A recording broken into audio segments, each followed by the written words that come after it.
You already know that in sales, you can say and do everything that you feel you need to do to win the sale. But then the customer, of course, says that they just need to think about it, right? When they say that, of course, it's time to follow up to win the sale.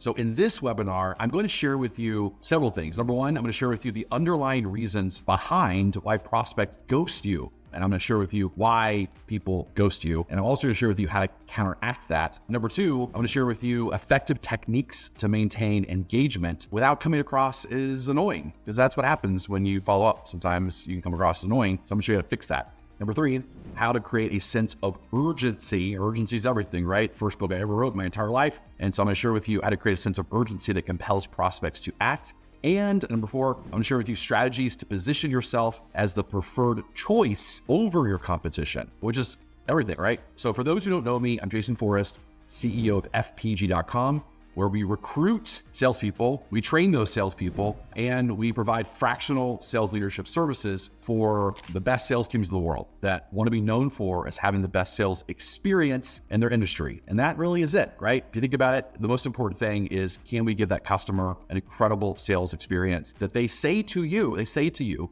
that, man, that was a great sales experience. That was the best sales experience of my life. That is what you are here to do. That's what I'm here to do. And I'm here to share with you some ways to make that happen. So the first thing that you want to do to start your notes with this is you want to stop following up and you want to start following through. Now, you're thinking, Jason, all you did was change like a word from up to through. And I get it. I know I'm just changing one word here again from up to through, but words have meaning. And this one word means the difference between the prospect responding to you and the prospect ghosting you. So when you follow up with the prospect, you're saying, have you made a decision yet? That's what you're saying when you follow up with them. But when you follow through, you're saying, hey, last time we discussed your concern about blank, and I wanted to reach back out to give you some more information to ease that concern. See the difference? So one is annoying, one is like it's all on you, and the other is I'm trying to like lead, protect, and serve you. So it's like an entirely different intention between the two. And so if you're wondering why people are ghosting you, it's because they don't have an answer for you. They don't know what to say. They're still stuck on should they buy from you or not buy from you. And so it's because they're stuck, they're not going to respond to you. And therefore, that's the ghosting part. So in order to relieve that, you have to provide value, to follow through and not follow up. And so you got to make a spreadsheet. Like that's what I would do. Make a spreadsheet of all of the concerns that your prospect has. And then next to each concern, I want you to find like some sort of asset, right? Some sort of like valuable thing that you can use to address that concern. Like for example, like an article, a testimonial video, all kinds of things. Be thinking about it like from that perspective. I'll give you more examples here in a second. Number two, every time that you have a follow-up call with a prospect, you got to come up with an outcome frame before the call. So like write down, like what are you trying to accomplish on the call? And then write down what is something new that you can teach the prospect when you speak to them, right? So again, write the outcome frames. What are you trying to accomplish? I want them to feel better about my brand. I want them to feel better about our town that I'm trying to sell them. I want them to feel better about the product or service. I want them to feel better about the home site, better about buying right now in this economy during a presidential election. What is that outcome frame that you're trying to accomplish? Like, how do you want them to feel? Like, that's a very, very important thing. People buy because of how it makes them feel. There's an emotion to it. They currently feel anxious. They currently feel scared. They currently feel worried.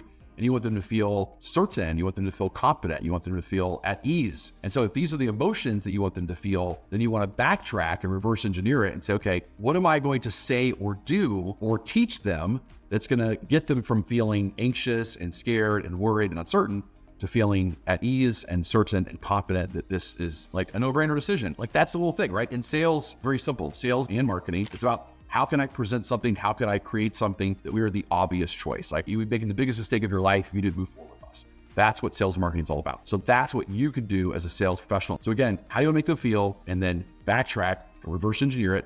And what are you going to say or do or teach them in order to make them feel that, make them feel whatever that positive thing is.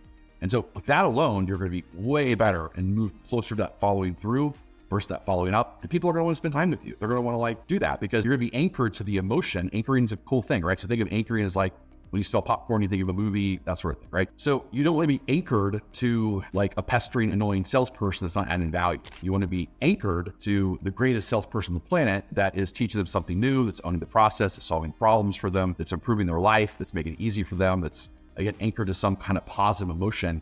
not anchored to a negative emotion like annoying or unhelpful. That's what you want to do. All right, number 3, you always, you want to give more than you take. Like that should be obvious, but let me just talk about it. You want your brand, right? So what's your brand? Your brand is what people say about you behind your back. That's what your brand is. So people are always thinking, well, I don't want people to talk about behind my back. Well, they are talking about behind your back. And so you just want to make sure that your PR, that your brand is what you want them to say. You're not present to is your biggest competitor. And so you want to make sure that what they're saying behind your back is what you want them to say. And that's good. That's okay. Let's just be proactive about that. So again, you want that brand to be based on making your prospects more educated, and you want that brand to be based on like feeling at ease with working with you. So how do you do that? Well, here's how you do it. Make it your goal to give 3 times more than you take. So write this down, 3-to-1 ratio. Right? So give 3 for everything that you try to take from them. What's a take? Taking is like asking them how they made a decision. Here's the next step. Schedule a meeting with you. Whatever that next step is, that would be like a take, a request, like we're taking a withdrawal from the bank account. So you want to give a 3-to-1 ratio of deposits to that withdrawal.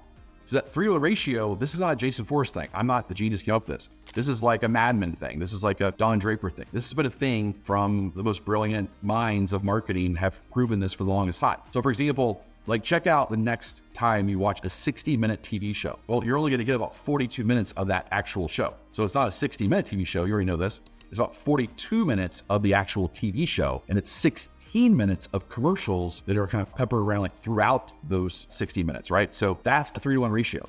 The same exact ratio applies to Facebook ads. So start noticing, right? Start opening up your reticular activating system. It's that goal-seeking mechanism of your brain. Start noticing that you're going to see a Facebook ad every 3 to 4 posts. It's kind of crazy, right? They're going to give you like 3 to 4 things that you like give you goodwill, give you something positive, 3 to 4 things that are good that you want to see. And then it's going to be like the 3rd or 4th post is going to be some sort of ad. Now, when the marketers are really, really good, those ads end up appearing like a Facebook post. And so it doesn't feel like an ad, it feels like some sort of Facebook post from one of your friends. And that's like a really good ad, right? But marketers know this. Marketers know that if they take from you more than every 3 or 4 ratio, from like a 3 to 4 to 1 ratio, then you're gonna get annoyed and you're gonna like stop the ads. Like you're gonna stop messing with it. You don't want the ads. You return the ads off. People do all the time, right? Because the ratio is too much. So when you follow through, you need to teach 3 things and then you want to ask for 1 thing. So that's kind of one way to kind of go about this rule, right? So when you're following through, think about, hey, what are 3 things that I can give them, or I can teach them, or I can offer them, or 3 problems that I can solve? Maybe it's a ratio of all that. Like I'm going to solve this problem. I'm going to teach them something new, but how am I going to give 3 things, then ask for 1 thing? And again, that ask is, hey, the next thing we need to do is whatever that is. Come back into your, if you're selling houses, come back into your community, or if you're not selling houses, it would be getting them to make a decision and like go over the numbers and the proposal and so forth. Whatever that 1 thing is that you want them to do, again, you want to pepper it or couch it with 3 positive things. 3 positive things to that 1 kind of ask, right? Okay, here we go. So you also want to think about this way. You could also, instead of on the actual call, you could also teach 3 different things, like a different one each time you call or send something. And then on the 4th try, you ask for the next meeting. Okay, so how does this work? So let's say you're sending a selfie video. You're going to educate them on the economic benefits or the financial benefits of buying, again, what you're selling, right? Your home, your product or service, whatever you're selling. And then the next one would be like educating them on like the economy right now and why it's the right time to buy. And then the 3rd one is solving some sort of problem that they had. Maybe they're worried about like a school district they're moving to, or maybe they're worried about like selling their current house and like the resale value of their current house, right? And so let's say the 3rd one is showing them like ways to sell their house and maximize the dollar of that, or whatever it is, right? So think of it like that. I'm going to like educate them 3 things, and it's going to be completely like come across as goodwill. It's, hey, Mr. Customer, I was really thinking about you, and I know that you're concerned about, is this the right time to buy? Well, you know what? I wanted to show you this article that shows why it's the right time to buy. Maybe something like that. That's it. I just thought you'd want to know that, Mr. Customer, and that's it. Just hope you're doing well, and that's all I'm going to do. And then you do it 3 times. So I'll give you 3 days in a row, or it could be every other day. The speed doesn't matter. It's just the 3-to-1 ratio is what matters. Now, I know some of you right now are thinking, well, doesn't that seem kind of yielding that I'm like, give 3 things and every time I'm not going to have some sort of call to action? Look, you got to play the long game. The goal is they don't ghost you. The goal is that you provide so much value to them that they don't end up going with someone else and they stay with you. Like, that's the goal. You got to be kind of careful that you delay gratification and you don't just every time you call them, you're teaching them something and then you're also asking for something in return. So you got to be kind of careful with that. And so again, you could do that if on one call, again, you're giving them 3 or 4 things on that call and then asking for something in return. But if you're only going to call them and give them 1 thing and then you ask for something in return, again, you're going to mess up the ad ratio and they're going to turn the ads off, which means they're not going to answer your call anymore, or they're not going to respond to you, and therefore you get ghosted. Woo! I think that's pretty cool, right? Pretty cool thing that you can kind of think of it differently like that. So you learned a lot today, right? You've learned a lot today about the power of following through versus following up.